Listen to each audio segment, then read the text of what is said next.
Good morning बच्चों। मैं शिवशंकर शर्मा। आज हेनरी के नियम की सीमाएं के बारे में बताएंगे। इसके पहले मैंने हेनरी का नियम और उसका फार्मूला बताया था। आज उसकी सीमाएं बताएंगे कि बहुत ही महत्वपूर्ण बात है। तो आपसे पूछा जाता है कि दो सीमाएं पूछी जाती हैं हमेशा। तो ये सीमा है क्या? दाब बहुत अधिक नहीं होना चाहिए। हेनरी के नियम के अनुसार अगर हम दाब को बहुत अधिक नहीं रख सकते हैं, ये हेनरी का नियम तभी अप्लाई होगा, नहीं तो नहीं होगा। दूसरा है ताप बहुत कम नहीं होना चाहिए। ताप बहुत कम होगा तो ये अप्लाई नहीं होगा, यह नियम अप्लाई नहीं होता है।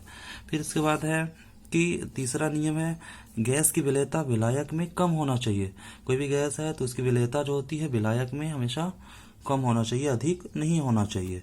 फिर इसके बाद है गैस की आणविक अवस्था द्रव व गैसीय दोनों विलायकों में समान होना चाहिए। अगर गैस की जो आणविक अवस्था है वो द्रव और गैसीय दोनों अवस्थाओं में विलायक में हमेशा समान रूप से होना चाहिए। यह इसका वो है, सीमा है। तो इन सभी सीमाओं को हम याद रखेंगे। फिर है हेनरी के नियम का अनुप्रयोग क्या है। तो पहला नियम है, जैसे हम कोल्ड ड्रिंक्स पीते हैं तो कोल्ड ड्रिंक्स में कार्बन डाइऑक्साइड घुला रहता है और ज़्यादा मात्रा में घुला रहता है। तो ये हेनरी के नियम के अनुप्रयोग के पर आधारित है। जैसे कि हम दाब ज़्यादा बढ़ा देते हैं तो कार्बन डाइऑक्साइड ज़्यादा मात्रा में घुली रहती है। जैसे देखते हैं हम उसको जैसे खोलते हैं उसके ढक्कन को, सोडा वाटर के ढक्कन को, देखते हैं बबल्स निकलता है। वो बबल्स जो होता है वो कार्बन डाइऑक्साइड का होता है। तो हम उसको कार्बन डाइऑक्साइड को बहुत अधिक दाब पर उसमें घोले रहते हैं, तो ज़्यादा से ज़्यादा कार्बन डाइऑक्साइड घुला रहता है। ये कार्बन डाइऑक्साइड जो सोडा वाटर होता है उसको सुरक्षित रखता है। फिर दूसरा है अधिक ऊंचाई वाले स्थान पर ऑक्सीजन जो होता है वो कम मात्रा में घुला होता है, जिससे जो पर्वतारोही होते हैं वो उनकी जो मानसिक थकान है वो ज़्यादा तेज़ी से हो जाता है, और क्योंकि ऑक्सीजन की सप्लाई उसमें कम होती है, दाब ऊपर कम रहता है। दाब कम होने की वजह से ये ऑक्सीजन ज़्यादा उनको मिल नहीं पाता और वो उनको एक रोग होता है जिसे एनोक्सिया कहते हैं। इसमें थकान ज़्यादा लगती है और शरीर कमज़ोर हो जाता है। ये किसके कारण होता है? क्योंकि वायु दाब कम होता है। वायु दाब कम होने के कारण ऑक्सीजन कम डिजॉल्व होती है, उसकी सॉल्बिलिटी कम होती है।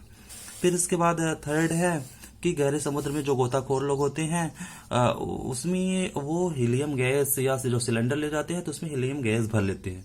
क्यों भर ले जाते हैं? क्योंकि ऑक्सीजन जो होगा वो नसों में ज़्यादा डिजॉल्व हो जाएगा, जिससे नस फटने का चांस ज़्यादा रहता है। ब्लड में ऑक्सीजन की विलेयता बढ़ जाती है नाइट्रोजन की।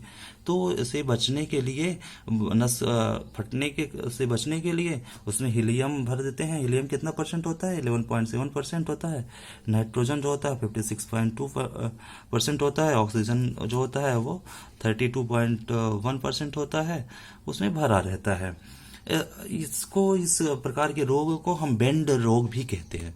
ये बेंड डिजीज के नाम से जानते हैं। फिर इसके बाद है नेक्स्ट है अणुसंख्य गुणधर्म। ये अणुसंख्य गुणधर्म क्या होता है कि विलयन के कुछ गुणधर्म घुलनशील विलय की मात्रा या उनके कणों की संख्या पर निर्भर करते हैं। इन गुणों का संबंध विलय की प्रकृति एवं संघट्य से नहीं होता है। विलयन के इस गुणधर्म को अणुसंख्य गुणधर्म हम कहते हैं। अभी देखिए, कुछ विलयन में जो विलय होता है उसकी मात्रा के ऊपर अगर निर्भर कर रहा है विलयन का कुछ गुण, तो उसे हम अणुसंख्य गुणधर्म कहते हैं। ये महत्वपूर्ण बात है क्योंकि ये ऑब्जेक्टिव टाइप के क्वेश्चन में ये पूछे जाते हैं। तो ऐसे करके क्वेश्चन पूछा जाता है कि कौन कौन से ऐसे हैं जो अणुसंख्य गुणधर्म को प्रदर्शित नहीं करते हैं, या निम्न में से कौन सा ऐसा है जो कि अणुसंख्य गुणधर्म को प्रदर्शित नहीं करता है। अभी जैसे इसमें देखते हैं वाष्प दाब में आपेक्षिक अवनमन है, ये क्वथनांक में उन्नयन है, हिमांक में अवनमन है, पराशरण दाब है। ये सभी जो हैं वो अणुसंख्य गुणधर्म को प्रदर्शित करते हैं। ये इसमें से जैसे अभी चारों में से एक एब्सेंट दे देता है। कभी कभी पृष्ठ तनाव, पिछले वर्ष अभी पूछा गया था, पृष्ठ तनाव इसमें दे दिया गया था, बाकी तीनों ये दिए गए थे, तो पूछा गया था कि इसमें कौन सा अणुसंख्य गुणधर्म को प्रदर्शित नहीं करता। इस तरह से प्रश्न पूछे जाते हैं। फिर अभी नेक्स्ट है द्रवी विलयन के वाष्प दाब। अभी जैसे कि कोई द्रव विलयन है तो उसका वाष्प दाब कैसे निर्धारित किया जाता है हम आपको बताते हैं। जैसे अभी एक बीकर ले लेते हैं, इसमें जल ले लेंगे, जल लेने के बाद इसको गर्म करेंगे तो इसको ढक देते हैं। फिर जो इसमें से वाष्प निकलती है, ये वाष्प जो होती है एक समय ऐसा आएगा जितना तेज वाष्प जो होगा बनेगा उतना ही ज्यादा वाष्प परिवर्तित होगी जल में, उसको कहते हैं उत्क्रमणीयता कहते हैं। तो उसका दोनों का वेग बराबर हो जाएगा, तो उस समय वाष्प का जो दाब बढ़ेगा जल की सतह पर वही जो होगा वाष्प दाब कहलाएगा। तो इस शॉर्ट में इसकी परिभाषा क्या होगी, एक निश्चित ताप पर साम्य की अवस्था में वाष्प के अणुओं द्वारा द्रव की सतह पर डाला गया दाब वाष्प दाब कहलाता है। जैसे अभी वाष्पन हो रही है, फिर संघनन हो रहा है, तो इस समय ये साम्यावस्था में है। तो इस समय जो ये वाष्प है, ये वाष्प इसके द्वारा जो इस जल की सतह पर, इसकी सतह पर जो दाब डाला जाएगा वही वाष्प दाब कहलाएगा उस पदार्थ का। फिर इसके बाद है ठोस द्रव विलयन का वाष्प दाब। ऐसा विलयन है जो ठोस और द्रव से मिलकर के बना हुआ है, तो उसका वाष्प दाब क्या होगा इसके बारे में बताते हैं।